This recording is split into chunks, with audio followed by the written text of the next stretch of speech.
बिस्मिल्लाहिर्रहमानिर्रहीम। अस्सलाम वालेकुम नाज़रीन, सहर क्रिएटर इस्लामिक इन्फॉर्मेशन में आप सभी नए आने वालों का खुश आमदीद। मेरे चैनल पर नए आने वाले सभी लोगों से रिक्वेस्ट है, मेरे चैनल को लाइक, सब्सक्राइब और वीडियो को शेयर लाजमी करें।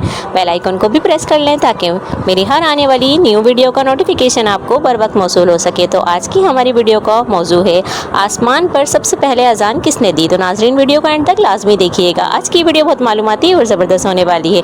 तो चलते हैं अपनी वीडियो की तरफ। आसमान में सबसे पहले अजान किसने दी। तो नाज़रीन आसमान पर सबसे पहले अजान हज़रत जिब्राइल अलैहिस्सलाम ने दी थी। माशाल्लाह, सुभान अल्लाह। उम्मीद करती हूँ ये वीडियो आप लोगों को पसंद आएगी। मज़ीद इस तरीके की इस्लामिक इन्फॉर्मेशन, इस्लामिक वीडियो देखने के लिए मेरे चैनल को सब्सक्राइब करें, वीडियो को लाइक करें, बेल आइकन को भी प्रेस कर लें ताकि मैं आप लोगों के लिए इसी तरीके की इस्लामिक इन्फॉर्मेशन, इस्लामिक वीडियो लाती रहूँ और आप लोग भी इसी तरीके से इस्लामिक नॉलेज हासिल कर सकें। तो मेरे चैनल को सब्सक्राइब करना हरगिज़ ना भूलें, बेल आइकन को साथ ही प्रेस कर लें।